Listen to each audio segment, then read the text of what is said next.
ஒவ்வொரு திருக்குறளோடு கூடிய பட்ஜெட்டை தான் தாக்கல் செய்திருக்கிறார். ஆமா. ஆனால் ஏனோ என்னோ மறதி அவர்களுக்கு தப்பு தப்பா அதிகமாகிவிட்டது. சொன்னாலும் சொல்லிடுவாங்க. தமிழகத்தை ஆமா. தமிழகத்தை மறந்து விட்டார்கள். அ, தமிழகத்தினுடைய பெயரை குறிப்பிடவில்லை. அ. தமிழக நலன் சார்ந்து எந்த திட்டங்களும் அறிவிக்கப்படவில்லை. இது எதுவுமே அதுல சேர்க்கலையே அதுக்கான அது அவர்கள் நோக்கம். தமிழகத்திலேயே புறக்கணிக்க வேண்டும் என்கிற ஒற்றை நோக்கோடு இருக்கிறார்கள் என்பதுதான் இதெல்லாம் காட்டுகிறது. இது ஒட்டுமொத்த ஜனநாயக தன்மையோடு கூடிய ஒரு அரசாக இந்த அரசு இல்லை என்பதை தான் இது வெளிப்படையாக காட்டுகிறது.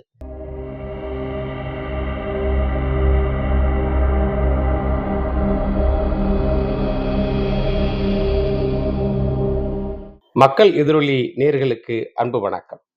அரசியல் மேடையில் நம்மோடு இணைந்திருப்பவர் விடுதலை சிறுத்தைகள் கட்சியின் முற்போக்கு மாணவர் கழகத்தின் மாநில துணை செயலாளர் அன்பு தோழர் தயா நெப்போலியன் அவர்கள். வணக்கம் தோழர். வணக்கம்.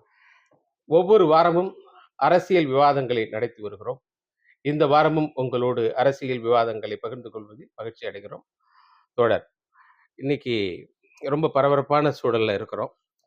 2024க்கான மத்திய நிதிநிலை அறிக்கை. ஒரு பெரிய விஷயம் என்னன்னா, பாஜக ஆட்சி அமைச்சதிலேருந்து திருக்குறளும், தமிழும் பேசிட்டு இருந்த நேரத்துல, இன்னைக்கு தமிழும் இல்ல, தமிழ்நாடும் இல்ல. அத பத்தி என்ன நினைக்கிறீங்க? ஆமா. அது இந்த பட்ஜெட் எதை நிரூபிக்கிறது என்று சொன்னால், அ வாக்கு அரசியலுக்கு எந்த அளவுக்கு இந்த பட்ஜெட்டை பயன்படுத்த முடியுமோ, அந்த அளவுக்கு பயன்படுத்தி இருக்கிற ஒரு பட்ஜெட்டாகத்தான் நாம் பார்க்க தோன்றுகிறது.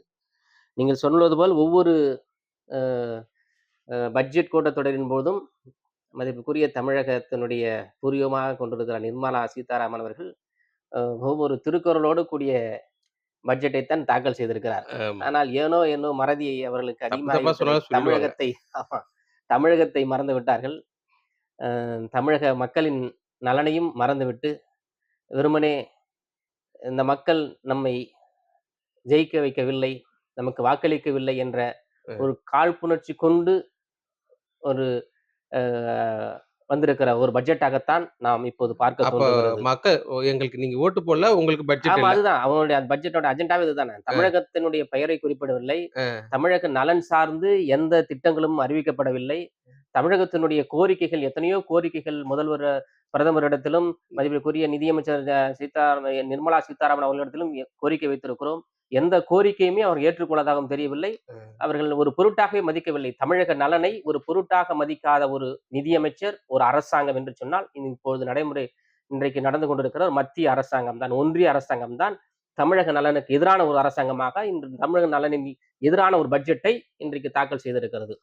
எத்தனையோ முறை முதலமைச்சர் அவர்கள் தமிழ்நாட்டுக்கான நிதிய வேண்டி கேட்டிருக்கிறாரு.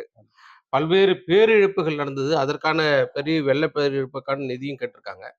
இது எதுவுமே அதுல சேர்க்கலையே அதுக்கான அதாவது அவர்கள் நோக்கம். தமிழகத்திலேயே புறக்கணிக்க வேண்டும் என்கிற ஒற்றை நோக்கோடு இருக்கிறார்கள் என்பதுதான் இதெல்லாம் காட்டுகிறது. பெரிய வெள்ளம் சேதத்தை நம்முடைய தமிழ்நாடு ஏற்கனவே கடந்த ஆண்டு சந்தித்தது. பெரிய வெள்ள சேதம். பெரிய இழப்புகளை நாம் சந்தித்திருக்கிறோம். அந்த இழப்புகளில் நம்முடைய தமிழகம் சார்பில் நான் ஒரு 37,000 கோடி ரூபாய் நிதி கேட்டோம். ஆனால் அந்த ஒன்றிய அரசு நமக்கு வெறுமனே 273 கோடி ரூபாய் மட்டும் தான் அந்த நிதி அளித்திருக்கிறது. இது எதை காட்டுகிறது என்று சொன்னால், இந்த மக்கள் நலன் சார்ந்து மக்களுக்கான தேவையொட்டி இந்த அரசு இல்லை. தான் ஆளுகிற அரசு, குறிப்பாக பாரதிய ஜனதா ஆளுகிற அரசுக்கு அந்த மாநிலங்களுக்கு மட்டும் அதிகப்படியான நிதியை ஒதுக்குகிற ஒரு ஒன்றிய அரசாக இது இருக்கிறது. இது ஒட்டுமொத்த ஜனநாயக தன்மையோடு கூடிய ஒரு அரசாக இந்த அரசு இல்லை என்பதை தான் இது வெளிப்படையாக காட்டுகிறது. இது ஒவ்வொரு ஆண்டும் நாம் நடைமுறையில் பார்த்துக் கொண்டிருக்கிறோம். அதற்கு பதிலளிக்க வேண்டிய கடமை நம்முடைய மக்களுக்கு இருக்கிறது. நம்முடைய மக்கள் அதையெல்லாம் உன்னிப்பாக கவனித்துக் கொண்டிருக்கிறார்கள். பிஜேபியின் மீது இன்னும் அதிகமான ஒரு வெறுப்பைத்தான் இந்த மக்கள் உமிழ்கிறார்களே தவிர, அவர்கள் நட்பை சம்பாதிக்கப் போவதில்லை பிஜேபி காரர்கள். பெரும்பாலும் கூட்டணி கட்சி தலைவர்கள், தலைவர் எழுச்சி தமிழர் உட்பட, தலைவர் ராகுல் காந்தி போன்றவர்கள் எல்லாரும் இது ஒரு கார்ப்பரேட்டுக்கான ஒரு காப்பி பேஸ்ட் ஆமா. பட்ஜெட்டா தான் ஆமா, இருக்கு ஆமா. அப்படின்றாங்க. கரெக்ட்டா ராகுல் அவர்கள் மிக துல்லியமாக அந்த கருத்தை பார்லிமென்ட்ல பதிவு செய்திருக்கிறார். இது காப்பி பேஸ்ட் செய்யப்பட்ட ஒரு அறிக்கை, ஒரு ம். நிதிநிலை அறிக்கை என்பதை தெளிவாக கூறியிருக்கிறார். ஏனென்று சொன்னால், இந்த அறிக்கை என்பது ஒரு கார்ப்பரேட் நிறுவனங்களுக்கு சாதகமான ஒரு ஒரு பட்ஜெட் அப்படிதான் சொல்லணும் நம்ம. ம். ஒண்ணு கார்ப்பரேட் நிறுவனங்களுக்கு சாதகமான ஒரு பட்ஜெட். இன்னொன்று தானை கூட்டணியில் இருக்கிற ம். கூட்டணி கட்சிகளை வந்து அவர்களை அரவணைக்கிற ம். அந்த கூட்டணியிலிருந்து அவர்கள் பிரிந்து செல்லக்கூடாது என்பதற்காக ஒரு பட்ஜெட்டாகத்தான் நாம் இந்த பட்ஜெட்டை பார்க்க தோன்றுகிறது. குறிப்பாக பீகாருக்கு அதிகப்படியான நிதியை ஒதுக்கி இருக்கிறார்கள். அதுபோல ஆந்திரா மாநிலத்துக்கு அதிகப்படியான நிதி ஒதுக்கிறார்கள். ஒதுக்க வேண்டும் தான், இல்லை என்று சொல்லவில்லை. அவர்களுக்கு தேவைக்கேற்ப நாம் ஒதுக்க வேண்டும். ஆனால் எல்லா மாநிலங்களுக்கும் பகிர்ந்தளித்து விட்டு நிதி கொடுக்க வேண்டும். ஆனா ஒரே ஒரு அடியா மாநிலம் ஆமா. பீகார் மாநிலத்துக்கு 26,000 கோடி. கோடியா? ஆமா, எவ்வளவு பெரிய இழப்பு பாருங்க. நாம வந்து ஆந்திராவுக்கு 15,000 கோடி. அதிகப்படியான வரியை செலுத்துபவர்கள் தமிழர்கள். தமிழர்கள் தான். நாம தான் அதிகப்படியான வரியை செலுத்துகிறோம்.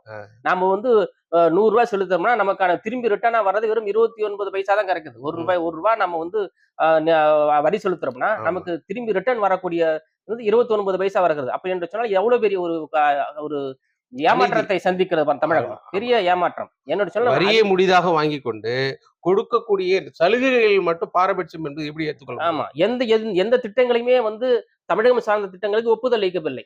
எந்த திட்டமும் ஒப்புதல் அளிக்கல. அது நம்ம தமிழகம் சார்ந்த திட்டங்களுக்கு மட்டுமல்ல, ஒட்டுமொத்த இந்திய அளவிலேயே ஒரு பட்ஜெட் தாக்கல் செய்யப்படுகிறது. அந்த பட்ஜெட் என்பது ஒரு நடுநிலையான பட்ஜெட்டாக இருக்க வேண்டும். ஒட்டுமொத்த தமிழக நலன் சார்ந்து மட்டுமல்லாமல் இந்திய நலன் சார்ந்த அந்த பட்ஜெட் இருக்கும். நம்முடைய சார்ந்து மட்டும் கேட்கல. ஒட்டுமொத்த இந்திய தேசத்துல இருக்க அனைத்து மாநிலங்களுக்காக நாம் குரல் கொடுக்கிறோம். எல்லா மாநிலத்திற்கும் சரிசமமா வந்து நிதி பங்கிட்டு கொடுங்கன்னு தான் நம்ம கேட்கிறோம். அப்ப அப்படி பங்கிட்டு கொடுக்காமல் வெறுமனே வந்து ஒரு குறிப்பிட்ட மாநிலத்துக்கு மட்டும், குறிப்பாக பாரதிய ஜனதா ஆளுகிற மாநிலத்துக்கு மட்டும் அதிக நிதியை தருவது எந்த விதத்துல நியாயம்? அது எப்படி நாம் ஏற்றுக்கொள்ள? பாரதிய ஜனதா ஆளுகிற மாநிலத்தும் இன்னொன்னு கூட்டணி. ஆமா, இல்ல அவங்க வாபஸ் வாங்கிடுவாங்கல்ல. என்ன ஆட்சி நிக்காத. இல்லை என்று சொன்னால் பிஜேபி வந்து வீட்டுக்கு போகணும். இவர்கள் கேட்கிற நிதி அவர்கள் கொடுக்கவில்லை என்று சொன்னால் நிதிஷ்குமார் அவர்களும் சந்திரபாபு நாயுடு அவர்களும் வாபஸ் வாங்கிவிடுவார்கள், ஆட்சிக்கு விட்டு போக வேண்டும். அதனால அவர்களை நம்பி அவர்களை கால்களை அண்டி பிழைக்கக்கூடிய அந்த ஆட்சி தான் இன்றைக்கு அவர்களுக்கு இவ்வளவு பெரிய சலுகைகளை வழங்கி கொண்டிருக்கிறது. இல்லை என்றால் ஆட்சி மாற்றம் ஏற்பட்டு 100% நிகழும். 100% நிகழும். ஏன்னா அவர்கள் இந்த ஆட்சி என்பது அச்சத்தில் நடக்கக்கூடிய ஆட்சியாக, அச்சத்தில் நடக்கக்கூடிய ஒரு ஆட்சி தான் இந்த ஆட்சி. ஆமா, மக்கள் நலனே கொஞ்சம் கூட இல்லாமல் இன்றைக்கு இருக்கிற ஏழை எளிய மாணவ மக்கள் கூட கொஞ்சம் முன்னேறிய வருமானத்தில் வந்துட்டாலும் கூட குறைந்தபட்சம் இன்னைக்கு வந்து 8 லட்சம் ரூபாய் ஆண்டு வருமானம் வந்துட்டாவே அதிக வருமானம் போடுறாங்க. ஆமா, அது பிரிக்கல. அது வருமானத்தின் அடிப்படையில் வந்து இந்த பிசினஸ் பண்ணா இவ்வளவு வரி கட்டணும் இல்ல. நீ எந்த இப்படி வேணாலும் சம்பாரிச்சுக்க. ஆனா 8 லட்சம் சம்பாரிச்சா, 8 லட்சத்துக்கு மேல சம்பாரிச்சா வரி கட்டு. அது எந்த வித நியாயம்? அது வந்து ஒரு வரி விதிப்பையே அது கேள்விக்குறியாக்குது. வரி விதிப்பின் தன்மையே கேள்விக்குறியாக்குறது. குறிப்பாக பாத்தீங்கன்னா 1,43,00,000 பேர் வந்து போன ஆண்டுகள்ல வந்து வரி செலுத்தி இருக்கிறாங்க. 1,43,00,000 மேற்பட்டவர்கள் வரி செலுத்தி இருக்கிறார்கள். அதில் 29% மக்கள் தனிநபர்களாக, நீ இருக்க தனிநபர்களா வந்து வரி செலுத்திருக்கோம். 29% வரி செலுத்தி இருக்கிறோம். நிறுவனங்களா இருக்கிற வெறுமே 24 சம்திங் தான் வந்து அவர்கள் வரி செலுத்தினார்கள். அப்ப அதிகப்படியான வரி செலுத்தியவர்கள் யார் என்று சொன்னால் தனிநபராக இருக்கக்கூடியவர்கள் அதிகப்படியான வரி செலுத்துகிறார்கள். அப்ப இந்த அதிகப்படியான வரி செலுத்தி அனைத்தையும் கார்பரேட் நிறுவனங்களுக்கு வந்து எடுத்து கொடுப்பது, கம்மி பண்ணிட்டு இந்த வரியை ஏற்றுவது என்று எந்த விதத்தில் நியாயம்? இதை வந்து ஒட்டுமொத்தமாக இந்திய மக்களை வந்து பூஜ்யமாக்குகிற, இந்திய மக்களை சுரண்டுகிற, இந்திய மக்களின் வருமானத்தை வந்து சீரழிக்கிற ஒரு பட்ஜெட்டாகத்தான் நாம் இந்த பட்ஜெட்டை பார்க்க. தனிநபருடைய வருமானத்திலிருந்து வரியை அதிகப்படுத்திக்கிட்டு பெரும் கார்பரேட் நிறுவனங்களுக்கு சலுகை. இது ஆட்சியை நம்ம வந்து அதானி வந்து அம்பானி கும்பலுக்கு தான் அந்த ஆட்சி நடக்குது. சாதாரண தனி மனிதனுக்கோ, சாதாரண மக்களுக்கோ, பாமரனுக்கோ, இல்ல இல்லாதப்பட்ட இருக்கிற ஒரு தொழில் முனைவருக்கான ஆட்சி இல்ல. இது வந்து எல்லா தொழில் முனைவர்களும் இன்னைக்கு நலிந்து இருக்கிறார்கள். எல்லா தொழில்களும் இன்னைக்கு நலிவடைந்திருக்கிறது. இன்னைக்கு பெருமுதலாளிகளின் ஆதிக்கம் தான் இன்றைக்கு இருந்து கொண்டிருக்கிறது. இது வந்து மிகப்பெரிய ஒரு பதட்டத்தை இந்திய தேசத்தில் ஏற்படுத்தி இருக்கிறது. ஏனென்று சொன்னால் ஒரு நிறுவனம் என்பது ஒட்டுமொத்த அனைத்து கடைகளையும் சுரண்டுகிறது. குறிப்பாக வந்து பெட்ரோல் பேங்க் வந்து அதானி வச்சிருக்கிறான், மார்க்கெட்டை வந்து அதானி வச்சிருக்கிறான், சின்ன சில்லறை வணிகத்துல வந்து பெரும் வணிகம் வரை அனைத்தையும் ஒரு குழுவிடம், ஒரு தனிநபர் அதானி அம்பானி என்கிற ஒரு தனி குழுக்களிடம் செல்வது என்பது ஒட்டுமொத்த இந்திய தேசத்திற்கே பேராபத்து. குறிப்பாக சிறு சிறு வணிக நிறுவனங்கள் பெரும் இழப்பை சந்தித்துக் கொண்டிருக்கின்றன. தினம் தினம் பல்லாயிரம் கடைகள், பல்லாயிரம் வந்து சிறு நிறுவனங்கள் மூடிக்கொண்டிருக்கின்றன, இயங்க முடியாமல் இருக்கின்றன. என்னோட சொன்னால் இவன் நிறைய ஆஃபர்ஸ் கொடுக்குறான், அவனுக்கு வந்து நிறைய வருமானம் இருக்கு, நிறைய பணத்தை பேங்க்ல வாங்கி ஏமாத்துறான். அந்த இடத்துல மக்களுக்கு வந்து நிறைய நெருக்கடிகளை கொடுக்குறான். சாதாரண சிறு வணிகர்களுக்கு நிறைய நெருக்கடிகளை கொடுத்து பெரு வணிகத்தை சார்ந்து வாழக்கூடிய ஒரு நிலைமைக்கு இன்றைக்கு தள்ளி இருக்கிறது இன்றைய பட்ஜெட். இதுதான் அந்த பட்ஜெட், வேற ஒண்ணும் இல்ல. ஏழை எளிய மக்கள், இந்த 100 நாள் வேலை திட்டம், அப்படிப்பட்ட எளிய கூலி மக்களுக்கான எந்த ஒரு அறிவிப்புமே இல்லாம இருக்கு. அதான் பாமர மக்களுக்கான, குறிப்பாக ஏழை எளிய மக்களுக்கான ஒரு பட்ஜெட் இல்லது. ஆமா, அது நாம் எதிர்பார்க்க முடியாது. இது வந்து ஒரு பாமர மக்களுடைய ஆட்சியோ இல்ல நடுத்தர மக்களுடைய ஆட்சியோ தான் எதிர்பார்க்கலாம். இது வந்து அந்தாடி அம்பானி கும்பலின் ஆட்சிக்கிறப்ப நம்ம எப்படி அதை எதிர்பார்க்க முடியும்? அப்போ ஒரு ஆட்சி அந்த மாநிலத்துல நம்ம எதுவும் வந்து மக்கள் நமக்கு ஓட்டு போடல, நம்மள அங்கீகரிக்கல அப்படின்னா அந்த மக்களை புறக்கணிப்பு என்பது ஒரு அரசினுடைய ஒரு நியாயமா பார்க்க முடியுமா? அது நியாயம் இல்ல. அது மிகப்பெரிய ஒரு ஜனநாயக படுகொலை அது. நான் உனக்கு வந்து எனக்கு ஓட்டு போடல, நான் உனக்கு செய்ய மாட்டேன்னு சொல்வது பெரிய ஜனநாயக படுகொலை அது. அது எப்படி நாம் ஏத்துக்க முடியும்? இது நம்முடைய தலைவரான எழில்சம் அவர்கள் அண்மையிலே வந்து சென்னை, டெல்லி, புதுதில்லியிலே வந்து நம்முடைய தமிழகத்தினுடைய கல்வி அமைச்சர் அன்பில் மகேஷ் அவர்களை சந்தித்து நம்முடைய தமிழகத்தை சேர்ந்த நாடாளுமன்ற உறுப்பினர்கள் எல்லாம் மத்திய கல்வி அமைச்சரை சந்தித்து மனு கொடுத்திருக்கிறார்கள். எங்களுக்கு வேண்டிய நிதியை தரவில்லை நீங்கள், கல்வி சார்ந்து நிறைய நிதிகள் வர வேண்டி இருக்கிறது, ஒன்றிய அரசிடம் நிதி வர வேண்டி இருக்கிறது, அந்த எந்த நிதியும் எங்களுக்கு வந்து சேர என்று கேட்கிற பொழுது அவர்கள் ஒரு டிமாண்ட் வைக்கிறாங்க. என்ன டிமாண்ட் சொன்னா, நீங்கள் வந்து புதிய கல்விக் கொள்கை திட்டத்தில் நீங்கள் கையெழுத்திடுங்கள், நாங்கள் உங்களுக்கு நிதியை நாங்கள் தருகிறோம் என்று சொல்கிறார். அது எவ்வளவு பெரிய ஒரு நம்ம தலைவர் சொல்லுகிறது, எவ்வளவு ஒரு பிளாக்மெயில் இது பாருங்க. ஒரு அரசின் வந்து ஒவ்வொரு அரசுக்கும் ஒரு தனித்தன்மை இருக்குது, அதான் இறையாண்மை இருக்கிறது. எப்படி வந்து இந்திய அரசுக்கு ஒரு இறையாண்மை இருக்கிறதோ அதே எப்படி தமிழ்நாடு அரசுக்கு ஒரு இறையாண்மை இருக்கிறது. கண்டிப்பா நமக்கான திட்டங்கள் என்பது வேறு. ஒட்டுமொத்த இந்திய அளவிலே மட்டும் பார்க்க கூடாது. நாம வந்து ஏற்கனவே கல்விக் கொள்கையை மாநில அரசு திட்டத்துல கொண்டு வந்துருவோம். நம்ம அதனுடைய போராட்டம் இதுதானே. இந்த போராட்டம் இல்ல, ஆண்டாண்டு காலமே எப்பொழுது வந்து கல்வி வந்து பொதுப்பட்டியலுக்கு மாறணும் அப்பயிலிருந்து நம்ம வந்து மாநில பட்டியலுக்கு போராட்டம் நடந்து கொண்டிருக்கிறோம். இது எதுக்கு சொல்றேன்னு சொன்னா, அவருடைய சிந்தனை என்னவாக இருக்கிறது. ஒரு கல்வி அமைச்சர், மத்திய கல்வி அமைச்சர், ஒரு ஒன்றிய கல்வி அமைச்சருடைய சிந்தனை என்னவாக இருக்கிறது.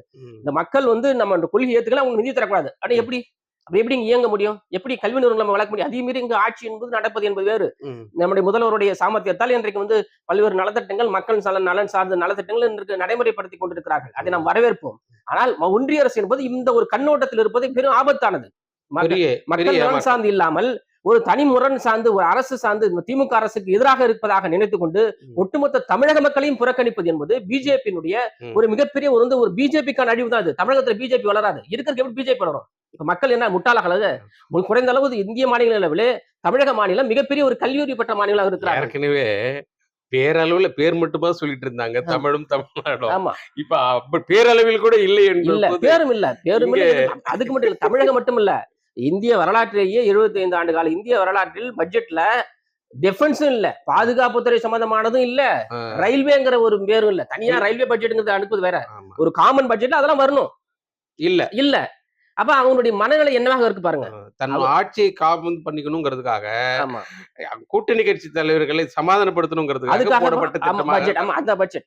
இது வந்து பீகார், ஆந்திர பிரதேசம் பிஜேபி சார்ந்த மாநிலங்கள் ஆளுகிற மாநிலங்களுக்கான ஒரு பட்ஜெட், அவ்வளவுதான். இது ஒரு இந்திய மக்களுக்கான பட்ஜெட் இல்ல. ஒன்றிய அரசு வந்து ஒரு பரந்தப்பட்ட அமைப்புக்கான பட்ஜெட் இல்ல, அது ஒரு குறுகிய பட்ஜெட் தான் நம்ம அதை பார்க்க தோன்றுகிறது. மக்களுக்கான பட்ஜெட் இல்ல, கூட்டணி கட்சிகளுக்கான இல்ல. இன்னும் குறிப்பா சொல்லணும்னா, தமிழகத்துல பாத்தீங்கன்னா அதிகப்படியான வரியை கொடுப்பது மட்டுமல்ல, இன்னைக்கு நாம சொல்ல புள்ளி விவரங்கள் அவன் நிறுவனங்கள் சொல்லுது. அவங்க வச்சிருக்க நிதி ஆயோக் என்கிற ஒரு நிறுவனம், அவங்க வச்சிருக்க அந்த அமைப்பு சொல்லுது. என்ன சொல்லுதுன்னா, இந்தியாவிலே இருக்கிற 17 துறைகள்ல 13 துறைகள்ல தமிழ்நாடு முன்னிலை இருக்கிறது. அப்ப நீ அந்த துறைக்கு என்ன பண்ணும்? அதிகப்படி நிதியில ஒதுக்கணும். இப்ப நிதியை கம்மி பண்ணக்கூடாது. நான் நல்லா படிக்கிறேன்னு எனக்கு பூஸ்ட் பண்ணணும், இன்னும் 10 ரூபாய் செலவு பண்ண வருமானம் வரும். இல்ல நீ நல்லா சம்பாதிக்கிற, நீ கீழவான்னு சொல்லக்கூடாதுல்ல. இது எவ்வளவு பெரிய ஒரு சம்பாதிச்சிட கூடாது, நீ அதனால கீழவா அது சொல்றது. அந்த ஒரு திட்டங்களை தான் இன்னைக்கு நிறைய நிதியை கொடுக்காமல் தயங்குகிறார்கள் அவர்கள். இந்தியாவிலேயே தமிழகம் எப்படி ஒரு முன்மாதிரியாக மாநிலம் மாறிவிடும் என்ற ஒரு பயத்தில் இந்த மத்திய அரசு, ஒன்றிய அரசு நிதி வழங்காமல் இழுத்தடிக்கிறது. நன்றி தோழர்.